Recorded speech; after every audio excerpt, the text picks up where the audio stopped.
श्री स्वामी समर्थ. जय जय स्वामी समर्थ. स्वामींचं नाव घेऊन मी या व्हिडिओला सुरुवात करते. मागे गणेश जयंतीला विनायक चतुर्थी किंवा तिलकुंद चतुर्थी असे म्हणतात. महाराष्ट्रात काही ठिकाणी या दिवशी 1.5 दिवसाचा गणपतीला आणलं जातं आणि गणेशोत्सव साजरा केला जातो. पौराणिक कथेनुसार गणपतीने राक्षसांना मारण्यासाठी 3 वेळा अवतार घेतला होता. पहिला अवतार वैशाख शुक्ल पौर्णिमेला, त्याला पुष्टीपती विनायक जयंती म्हणतात. दुसरा अवतार भाद्रपद शुक्ल चतुर्थी, जी गणेश चतुर्थी म्हणून ओळखली जाते. तर तिसरा अवतार म्हणजे माघ शुक्ल गणेश जयंती. श्री गणेश लहरी ज्या दिवशी प्रथम पृथ्वीवर आल्या, म्हणजे ज्या दिवशी श्री गणेशाचा जन्म झाला, तो दिवस होता माघ शुद्ध चतुर्थी. तेव्हापासून गणपतीचा आणि चतुर्थीचा संबंध जोडला गेला. माघ शुद्ध चतुर्थी ही श्री गणेश जयंती म्हणून साजरी केली जाते.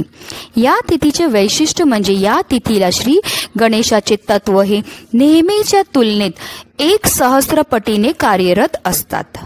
गणेश जयंतीच्या दिवशी आपल्याला सकाळी लवकर उठायचं आहे आणि स्नान झाल्यानंतर जे आपल्याला गणपती बाप्पांची विधिविधानपूर्वक पूजा करायची. आपल्याला काय करायचं, गणपती बाप्पांच्या मूर्तीला तुम्हाला एक तामणामध्ये घ्यायचं आणि त्याला आपल्याला अभिषेक घालायचा आहे. तुम्ही पाण्याने अभिषेक घालू शकतात किंवा पंचामृताने घालायचं आहे.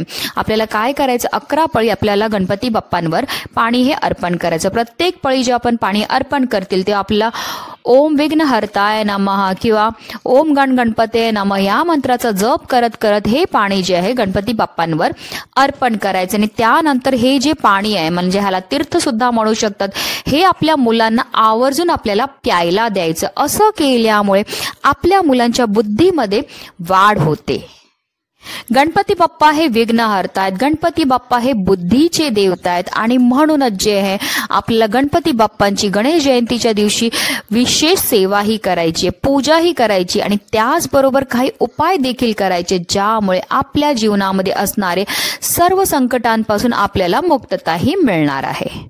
आणि म्हणूनच आपल्याला आज संध्याकाळी इथे एक असा दिवा लावायचा, ज्यामुळे आपली कठीणातली कठीण इच्छा तर पूर्ण होणारच आहेत, पण त्याचबरोबर आपल्या जीवनामध्ये असणारे सर्व संकट सुद्धा नष्ट होऊन जाणार आहेत आणि त्याचबरोबर आपल्या 7 पिढ्यांचं दारिद्र्य देखील नष्ट होणार. अतिशय प्रभावी असा हा उपाय आहे, ज्याबद्दल सविस्तर माहिती मी तुम्हाला या व्हिडिओमध्ये देणार आहे. ते व्हिडिओ पूर्ण पहा आणि जर तुम्ही माझ्या चॅनलवर नवीन असतील तर चॅनलला सबस्क्राईब करा आणि शेजारी बेल आयकॉन सुद्धा प्रेस करा, जेणेकरून तुम्हाला माझ्या नवनवीन व्हिडिओचं नोटिफिकेशन हे मिळत राहील.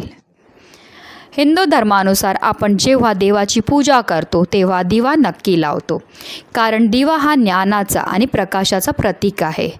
पूजेमध्ये दिव्याला विशेष महत्त्व आहे. दिव्याला सकारात्मकतेचे प्रतीक आणि दारिद्र्य दूर करणारे साधन मानले जाते आणि म्हणूनच आपल्याला दिव्याचा हा प्रभावी उपाय करायचा आहे. आपल्याला संध्याकाळी काय करायचं आहे, एक दिवा तयार करायचा. आता तुम्ही मातीची पंती घेऊ शकतात किंवा तुम्ही रोजचे जे देवपूजेला दिवा वापरतो तो घेऊ शकतात किंवा तुम्ही कणकेपासून दिवा तयार करू शकतात. पण मी आवर्जून सांगेन कणकेपासूनच दिवा तयार करा. अतिशय सोपा असतो. कणकेला घट्ट मळून घ्यायचा आहे आणि त्यापासून आपल्याला दिवा हा तयार करायचा आहे, कारण कणकेचा दिवा हा सर्व दिव्यांमध्ये सर्वश्रेष्ठ मानला जातो. आणि जर आपल्याला आपली कोणती मनोकामना पूर्ती करायची असेल किंवा इच्छा पूर्ती करायची असेल तर त्या उपायामध्ये जर आपण कणकेचा दिवा वापरला तर ती आपली इच्छा जी आहे की आपली मनोकामना आहे ती लवकरात लवकर पूर्णही होत असते.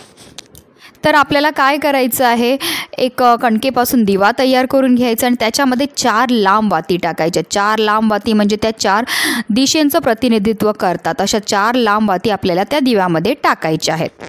आणि त्यानंतर ह्या दिव्यामध्ये आपल्याला गाईचं तूप टाकायचं, कारण हा आपण इच्छा पूर्ती करता दिवा लावतोय, मनोकामना पूर्ती करता लावतोय, म्हणून ह्याच्यामध्ये आपल्याला गाईचं तूप हे वापरायचं. त्याचबरोबर ह्याच्यामध्ये चिमूटभर आपल्याला पांढरेच तीळ टाकायचे. पुन्हा एकदा सांगते, पांढरे तीळ आपल्याला चिमूटभर ह्या दिव्यामध्ये टाकायचे आहेत. आता जर तुम्हाला दिव्यामध्ये तूप टाकणं शक्य नसेल तर मग काय करायचं, मग तुम्ही काय करा, तुम्हाला चिमूटभर पांढरे तीळ तर टाकायचे, तर तुम्ही जे पण पूजेला तेल वापरत असेल ते तेल वापरा आणि त्याच्यामध्ये चिमूटभर हळद देखील टाकायची. जर तुम्ही तूप नाही वापरणार असेल तर तुम्हाला चिमूटभर हळद आणि चिमूटभर पांढरे तीळ टाकायचेत. आणि जर तुम्ही तूप वापरणार असेल तर तुम्हाला तूप आणि चिमूटभर पांढरे तिळे अशा दोन्ही रीतीने तुम्ही हा दिवा जो आहे तो तयार करून घ्यायचा आहे.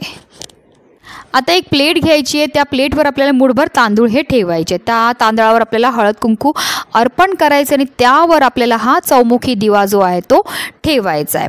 आता हा दिवा आपल्याला कुठे प्रज्वलित करायचा आहे, तर हा दिवा जो आहे आपल्याला आपल्या मुख्य प्रवेशद्वाराच्या बाहेर प्रज्वलित करायचा आहे, कारण आपण हा उपाय जो आहे तो संध्याकाळी करणार। संध्याकाळी म्हणजे माता लक्ष्मीच्या आगमनाच्या वेळेस आपण हा उपाय करणार आहेत। आणि माता लक्ष्मीच्या आगमनाच्या वेळेस जर आपण कोणते उपाय केले आणि त्याचबरोबर जर अशा प्रकारचा आपण दिवा आपल्या मुख्य प्रवेशद्वारावर प्रज्वलित केला तर त्यामुळे माता लक्ष्मी आपल्या घरामध्ये आकर्षित होते आणि तिचं अखंड आगमन आपल्या घरामध्ये हे होत असतं। आपल्या मुख्य प्रवेशद्वारावर आपण दिवा लावल्यानंतर आपल्याला दिव्याला नमस्कार करायचा आहे आणि त्यानंतर आपल्याला हात जोडून जे आहे माता लक्ष्मी आणि गणपती बाप्पांचं स्मरण करायचं आहे, कारण आज आहे मंगळवार। मंगळवार हा माता लक्ष्मीला समर्पित असतो। त्याचबरोबर आज आली आहे गणेश जयंती आणि गणपती बाप्पांची आजचा दिवस जन्मदिवस म्हणून साजरा केला जातो आणि आजच्या दिवशी 1,000 पटीने जे गणेश तत्व ह्या भूतलावर कार्यरत असतात आणि जर अशा स्थितीमध्ये आपण काही उपाय केले तर त्या उपायांचा आपल्याला 1,000 पटीने फायदा हा मिळत असतो आणि म्हणूनच आपल्याला गणपती बाप्पाने माता लक्ष्मीचं स्मरण करून त्या दिव्यासमोर आपल्या मनातली इच्छा बोलायची आहे। जर तुम्ही नोकरी संबंधित विवाह संबंधित व्यवसायासंबंधित किंवा तुम्हाला धन प्राप्ती करता किंवा इतरही तुमच्या ज्या पण मनोकामना असतील त्या आपल्याला तिथेच बसून बोलायचे आहेत आणि ह्या रीती हा उपाय करायचा आहे। अतिशय प्रभावी असा हा उपाय केल्यामुळे आपल्या प्रत्येक मनातल्या इच्छा गणपती बाप्पानी माता लक्ष्मी पूर्ण करणार आहेत आणि म्हणूनच व्हिडिओ जास्तीत जास्त लोकांपर्यंत शेअर करा, जेणेकरून प्रत्येकाच्या आयुष्याचं कल्याण हो हीच मनामध्ये इच्छा।